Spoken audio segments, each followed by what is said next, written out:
Selamat datang dalam seri video Siklus Pengembangan Sistem Informasi. Dalam video ini, kita akan membahas bagaimana memulai sebuah proyek sistem informasi. Tanpa membuang banyak waktu, mari kita mulai. Bagaimana seharusnya ide proyek pengembangan sistem informasi dimulai? Sebuah proyek bermula ketika seseorang dalam organisasi mengidentifikasi adanya sebuah kebutuhan bisnis sehingga dibutuhkan sebuah sistem yang baru. Misalnya, adanya kebutuhan dalam mendukung sebuah strategi atau cara pemasaran yang baru, atau kebutuhan untuk memperluas pasar dan meraih pelanggan yang baru, atau juga menciptakan atau meningkatkan interaksi dengan customer atau supplier, dan lain sebagainya. Atau terkadang juga kebutuhan itu akan muncul disebabkan adanya permasalahan di dalam organisasi, seperti menurunnya keuntungan atau penjualan, banyaknya keluhan pelanggan terkait layanan, tingginya rasio kerusakan produk, atau meningkatnya persaingan dengan kompetitor lainnya. Sehingga inisiatif untuk layanan dan strategi bisnis yang baru perlu dilakukan, sehingga dinilai perlu adanya sebuah sistem untuk mendukung inisiatif bisnis tersebut. Kebutuhan bisnis juga bisa muncul pada saat organisasi mengidentifikasi adanya peluang untuk meningkatkan daya saing dengan memanfaatkan teknologi informasi. Banyak organisasi tetap memperhatikan perkembangan IT yang terjadi atau yang sementara berlangsung, serta berusaha memanfaatkan kemunculan atau adanya teknologi baru tersebut untuk meningkatkan daya saing organisasinya, serta juga sebagai first mover.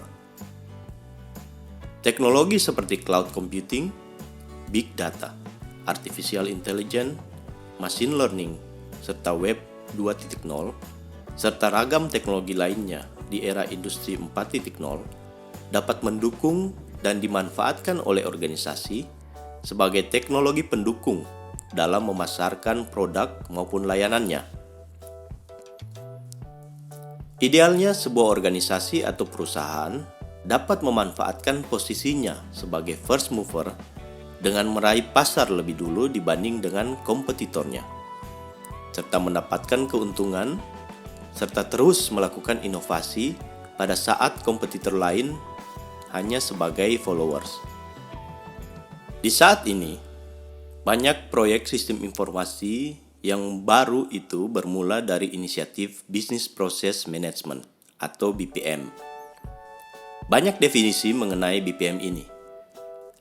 Salah satunya adalah bahwa BPM merupakan sebuah metodologi yang digunakan oleh organisasi untuk secara berkelanjutan meningkatkan mutu proses bisnisnya. Atau definisi lainnya mengatakan BPM adalah suatu metode penyelarasan secara efisien suatu organisasi dengan keinginan dan kebutuhan organisasi tersebut. BPM merupakan metode yang digunakan manajemen organisasi secara luas dalam upaya untuk meningkatkan efektivitas dan efisiensi bisnis, sekaligus upaya melakukan inovasi, adaptabilitas, dan integrasi dengan teknologi informasi dan komunikasi secara berkelanjutan. Seorang bisnis analis berdasarkan pengetahuan yang dimiliki akan memainkan peran penting dalam konsep bisnis proses manajemen ini, yaitu yang pertama, bisnis analis akan mengidentifikasi serta memetakan langkah-langkah atau tahapan yang terkait dalam sebuah proses bisnis. Kedua, menemukan cara untuk meningkatkan mutu operasional dalam proses bisnis existing. Yang ketiga, menemukan cara dalam mencapai optimalisasi proses bisnis melalui pengurangan atau menggabungkan tahapan atau step yang tidak bermanfaat dalam proses. Serta yang keempat, memanfaatkan bantuan teknologi informasi dalam mendukung proses bisnis yang dikerjakan. Poin keempat ini sangatlah relevan dengan diskusi kita karena dari sinilah inisiatif kebutuhan proyek sistem informasi yang baru itu biasanya akan dimulai. Ada 3 teknik yang umum yang bisa membantu user untuk menemukan atau mengidentifikasi kebutuhan mereka terhadap sistem yang baru. Yang pertama dikenal dengan istilah Business Process Automation atau BPA. Yang kedua, Business Process Improvement atau BPI. Serta yang ketiga, Business Process Re-engineering atau BPR. Penjelasan lebih detail dari masing-masing teknik ini nanti akan kita bahas pada video penjelasan mengenai tahapan analisis dalam siklus SDLC.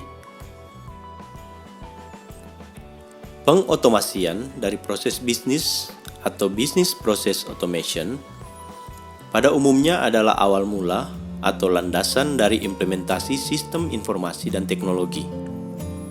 Jadi di beberapa organisasi, pendekatan BPA ini digunakan sebagai langkah pertama atau langkah awal ketika mengadopsi teknologi dalam proses bisnis mereka.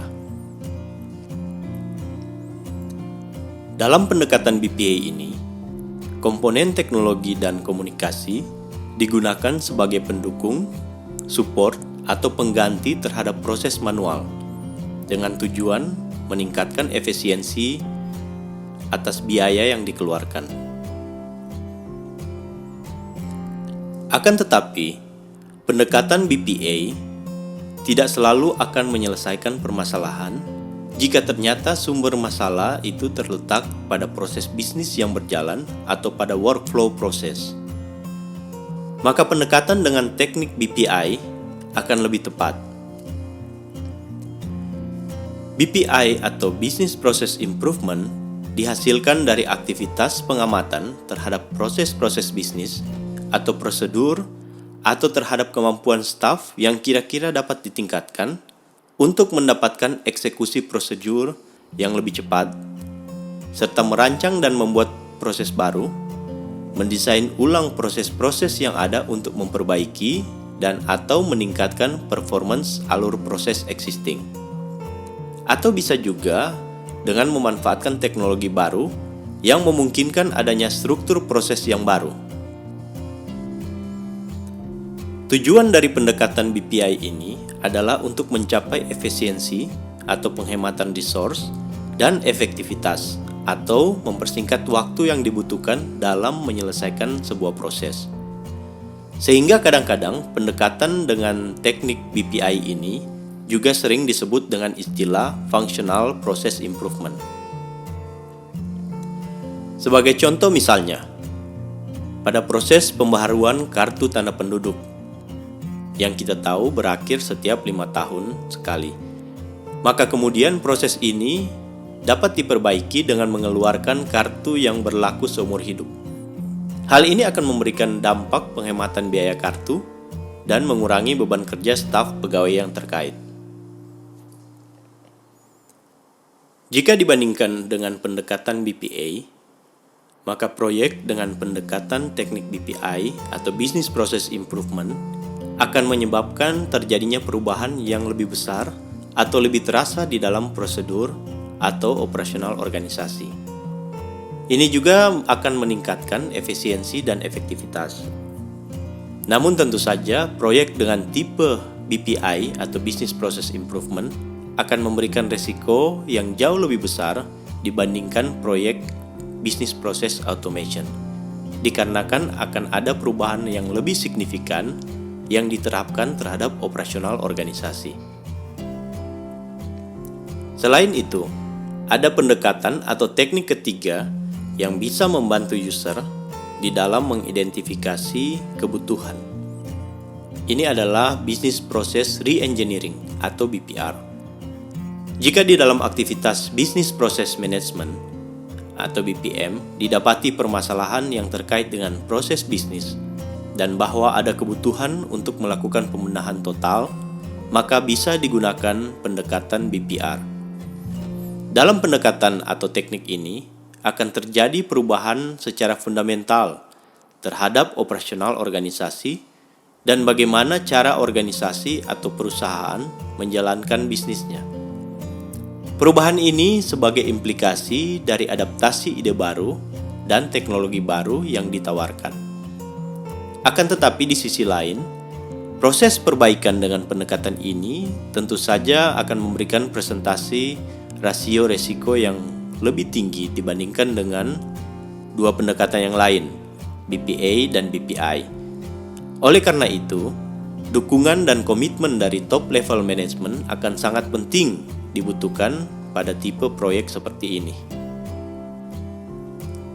Dalam periode identifikasi kebutuhan dan justifikasi terkait diperlukannya proyek IT yang baru, maka unit IT, yakni biasanya berisi para ahli sistem informasi dan unit bisnis, mereka harus bekerja berdampingan dan bersama-sama untuk menemukan rumusan atau cara bagaimana teknologi itu dapat mendukung tercapainya kebutuhan bisnis yang sudah dirumuskan sebelumnya.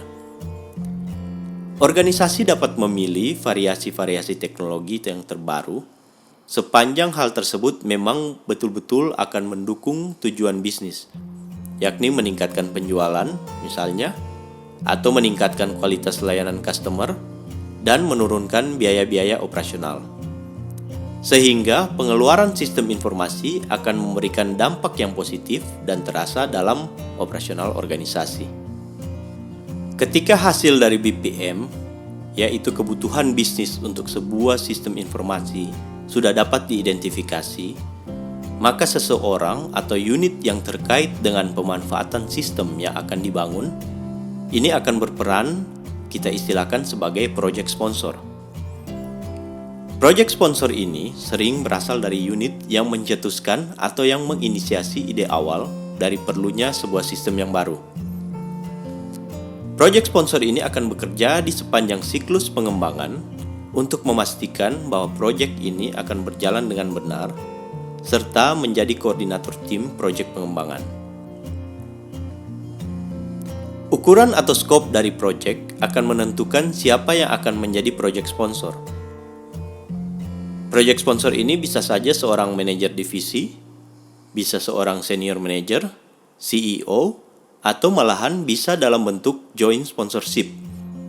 Ini jika skop project dinilai cukup besar dan kompleks dalam perspektif bisnis maupun teknis. Kebutuhan bisnis akan mengarahkan kepada apa saja hal-hal yang harus disediakan oleh sistem untuk memenuhi kebutuhan bisnis tersebut. Ini disebut dengan istilah business requirements, atau jika diterjemahkan bisa berarti prasyarat sistem. Business requirements akan menggambarkan alasan-alasan kenapa kita memerlukan sistem yang baru, serta apa manfaat yang bisa diberikan oleh sistem kepada organisasi jika sistem tersebut ada. Requirements atau prasyarat atau fungsi-fungsi apa saja yang bisa disediakan oleh sistem ini haruslah mampu dijelaskan dalam konteks bisnis dan dalam bahasa yang mudah dipahami, sehingga approval committee serta project team akan bisa memahami apa yang diharapkan dari konteks bisnis terhadap produk akhir dari proyek pengembangan sistem informasi ini. Business requirements akan menguraikan fitur-fitur dan kemampuan yang harus dimiliki atau disediakan oleh sistem informasi. Sebagai contoh misalnya, sistem informasi harus memiliki kemampuan untuk mencatat dan menyimpan data order dari pembelian customer secara online. Atau, sistem harus mampu memberikan informasi kepada pihak bank terkait untuk informasi yang terkait dengan order dan jumlah biaya yang harus dibayarkan oleh customer. Seorang project sponsor haruslah memiliki wawasan atau pengetahuan atau visi untuk mengidentifikasi nilai bisnis atau business value yang bisa dicapai perusahaan dari penggunaan sistem, baik ini keuntungan tangible maupun keuntungan secara intangible. Tangible value adalah keuntungan yang didapat oleh organisasi yang secara langsung bisa diidentifikasi dan terukur secara mudah. Ini misalnya, penurunan biaya operasional sebesar 5%, atau pengurangan biaya kertas, atau pengurangan biaya tenaga kerja dan lain sebagainya. Sedangkan intangible value merupakan keuntungan yang diidentifikasi berdasarkan intuisi bahwa sistem bisa memberikan keuntungan, namun hal ini tidak bisa diukur secara langsung dan tidak mudah untuk mengukurnya. Misalnya, peningkatan layanan pelanggan atau peningkatan brand image dan lain sebagainya. Setelah proyek sponsor mengidentifikasi kebutuhan bisnis, kemudian fitur-fitur sistem atau business requirements, dan juga business value dari sistem, maka langkah berikutnya adalah menuliskannya dalam sebuah dokumen formal yang berisi hal-hal tersebut tadi. Dokumen formal itu dikenal dengan istilah system request. Nanti dalam video berikutnya, kita akan belajar dan praktek bagaimana membuat atau mengisi dokumen system request tersebut. Demikian sharing mengenai konsep identifikasi kebutuhan dan inisiasi proyek sistem informasi. Semoga ini bisa bermanfaat. Sampai bertemu di video berikutnya.